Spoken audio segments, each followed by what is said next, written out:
Okay, get ready to dive into some potentially huge tax changes coming in 2026. Okay, so Trump's basically saying he wants to shake things up, right? On one hand, he's talking about using tariffs to maybe even eliminate the income tax. On the other hand, he wants to reform the tax code by offering these big tax breaks. Now, I've been digging into these proposals. It really boils down to three main points. Eliminate certain tax categories. He's talking about axing taxes on things like Social Security benefits.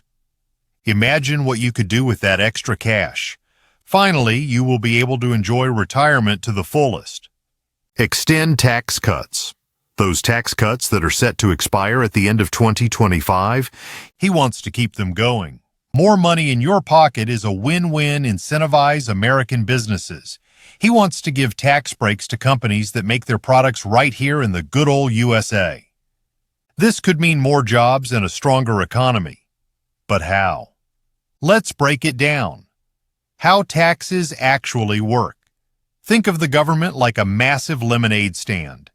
They need money to operate, and that money comes from taxes. You give them your tax money, and they use it to pay for things like the military, healthcare, roads, and, apparently some seriously overpriced government coffee cups. The government has a bunch of ways they get their lemonade money from you. Let's quickly run through them because knowing this is key to understanding Trump's proposed changes. Income taxes. You get a paycheck. Bam! Uncle Sam takes a slice right off the top. Payroll taxes. FICA. This is for Social Security and Medicare. You pay it, and your employer pays it too. Capital gains taxes. Make money on stocks? The government wants a piece of that action. Corporate taxes. Big companies pay taxes on their profits.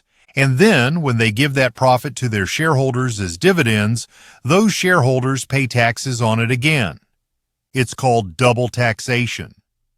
Property taxes. Own a house? You're paying property taxes every year? Estate taxes. Death taxes. Got a really big estate and want to pass it on? The government dips in. But quick note.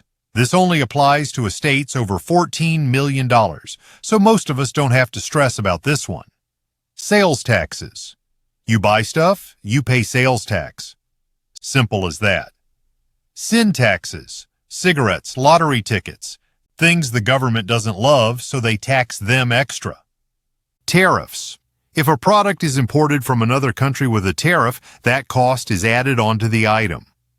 Other taxes. Random stuff like airport taxes, hotel taxes. They're everywhere. So Trump wants to eliminate some of these, extend cuts on others, and encourage businesses to make in America. The big question is, if the government is collecting less in taxes, how will they pay all their bills? The government has to either cut spending or hope that the tax cuts will allow for growth in the economy, and the growth in the economy will increase the tax revenue. What does this mean for you? This could be a total game changer for how you manage your money and your investments. We're talking about some potentially huge changes here, eliminating taxes on tips. Think about it. If you're a server, bartender, or anyone who relies on tips, this could mean a significantly larger paycheck every week. More money in your pocket. Eliminating taxes on Social Security benefits. This one's huge and super controversial. It's like being taxed twice on the same money. You're paying into Social Security now from your paycheck, think payroll taxes. Then when you retire and finally start receiving those benefits, bam! The government taxes you again. Trump's saying, let's get rid of this tax and give retirees more spending power. Eliminating taxes on overtime income. This one's for all you hustlers out there. Trump believes that if you're putting in the extra hours and burning the midnight oil, you deserve to keep more of that hard-earned overtime pay. Now let's move on to another huge potential change, extending the 2017 tax cuts. Remember those? Back when Trump was in his first term, he passed the Tax Cuts and Jobs Act, which is set to expire at the end of 2025. Unless something changes, tax rates are going up. What does that mean? Okay, so let's say that you earn $100,000 a year as a single filer in 2025. The first $11,900 you earn is taxed at 10%. The money you earn from $11,901, $48,400 will be taxed at 12%. All dollars earned between $48,401 up to $100,000 will be taxed at a rate of 22%. Keep in mind that these are marginal tax rates. Now the big question, what happens if those tax cuts are not extended? As you can see, most of the marginal tax bracket rates will be going up.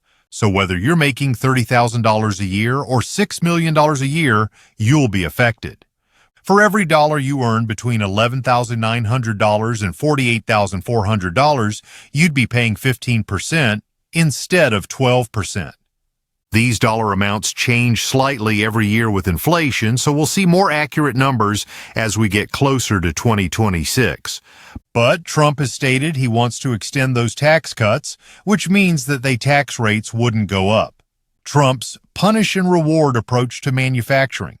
Stick around because this could affect everything from the price of your favorite gadgets to the job market. So what exactly is this punish and reward all about? Think of it this way. It is like carrot and stick. Companies that move productions out of U.S. get the stick.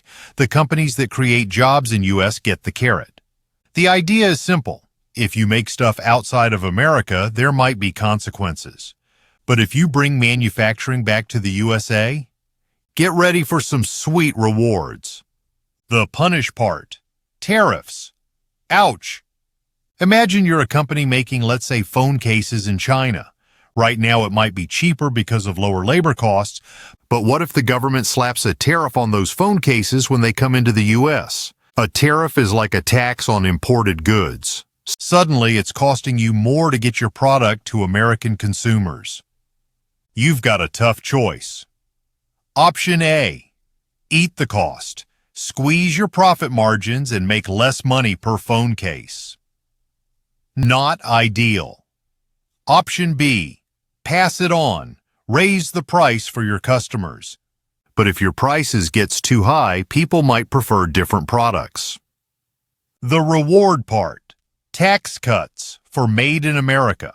Now let's say another company makes those same phone cases right here in the good old US of A. They're facing higher labor costs, but Trump is saying, hey, we're going to give you a major incentive. He wants to reward companies that produce products in America through tax cuts. What this policy looks like is giving businesses who produce products in America a better chance to be able to compete against businesses who produce their products in a foreign country by offering them, number one, the ability to not pay the tariff tax and then the ability to save money on taxes. That way, you can compete a little bit easier on price, which would essentially, in theory, encourage people to buy more products in America. The ability to not pay tariff tax and even save more money on taxes. Example. Time, guacamole economics. Let's make this super clear with an example. Meet Mr. and Mrs. Stickfigure. They own a guacamole business. They are doing $1 million in revenue a year, and they have $500,000 in expenses, which leaves them with $500,000 in profits. They're a C corporation, which is what most big businesses are. They make $1 million a year but have $500,000 in expenses, avocados, salaries, marketing, etc., leaving them with $500,000 in profit. The business has to pay tax, and then the owners have to pay their taxes too. Prior to the Tax Cuts and Jobs Act, the tax rate was 35% through the Tax Cuts and Jobs Act. The tax rate fell down to 21%. Now we know that Trump wants to extend the Tax Cuts and Jobs Act, but what he also wants to do is, if you make your products in America, he wants to give you an additional tax break. The current corporate tax rate is 21%. Trump wants to keep it there for everyone, but if Mr. and Mrs. Stickfigure made their guac entirely in the USA, they might only pay 15% in corporate taxes. That's a big difference that they can use on expanding their business. Now, Mr. and Mrs. Business Owner want to buy a house. Well, now they have to personal income tax on their revenues. This is why it's called a double taxation. Corporations have to pay taxes, and then the individuals have to pay taxes when they receive that money. Tax Cuts and Jobs Act. The current corporate tax rate is 21%. He wants to extend the Tax Cuts and Jobs Act, which would keep the corporate tax rate at 21%, so it does not go up to 35%, but he wants to make an amendment which says that if you own a business that makes your products in America, instead of 21%, you pay 15%, while the businesses that are producing products overseas still have to pay 21% as their reward to make your product in America a tax incentive to make your product in America. And if you make a product in a foreign country, you have to pay a tariff on it. So what's the catch? The national debt. Okay, so lower taxes sound great, right? But here's the thing. Governments aren't making money. They rely on tax dollars to fund everything from roads and schools to national defense. If the government cuts taxes without cutting spending, it creates a deficit. To cover that deficit, they often borrow money, which leads to national debt. High debt can create a whole bunch of problems in the long run. The government can cut taxes in hopes of growing to raise a taxable income to keep expenses up here, which could help make up some of the gap. The big question: will it work? This punish and reward approach is a gamble. Will it truly incentivize companies to bring jobs back to America? Will it boost the economy? Or will it just lead to higher debt and other unintended consequences? Only time will tell. Ever feel like your hard-earned cash is just vanishing into thin air? Like you're making $100, but the government's spending $200? Yeah, we got to talk about that. It's like handing a friend $100 for pizza, and they come back with only half a pizza and a note saying, "I owe you another $100. Not ideal, right? So what happens when the government spends more than it makes? Buckle up, because there are consequences. Consequence number 1, higher taxes. Unfortunately, that usually means you get to foot the bill. More taxes, less money in your pocket. Think of it like this. Your side hustle cash might end up just paying the interest on the government's debt instead of going towards, say, that sweet new gaming setup you've been eyeing. Consequence number 2, inflation. Nation government debt can also fuel inflation. Think of it like this. If the government keeps printing money to cover its spending, the value of each dollar goes down. It's like suddenly everyone has $1 million, so suddenly that new car costs way more. Okay, so it sounds like government spending is all doom and gloom, right? Not necessarily. There are some potential upsides to government spending. Benefit number 1. Cha-ching, job creation. The government can create jobs. Now, I know what you're thinking. Yeah, but are those useful jobs? Okay, valid point. A job just for the sake of a job isn't ideal, but even a basic government job puts money in someone's pocket, which they can then use to buy stuff like a car, a house, or that limited edition Funko Pop you've been hunting for. That spending then boosts the economy. Now, what happens if the government tightens its belt and cuts spending? Consequence number 1, layoffs. Government layoffs can happen, which means people lose their jobs. Consequence number 2, reduce services. Government cuts can also mean less money for things that impact all of us, like schools, roads, and healthcare. So, here's the million-dollar question.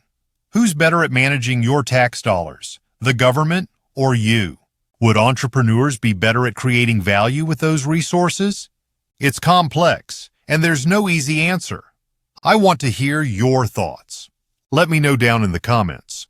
Who do you trust more with tax dollars? Your opinion matters. This is what ultimately shapes whether we have higher taxes for a bigger government or lower taxes so we can keep more of our dollars for ourselves.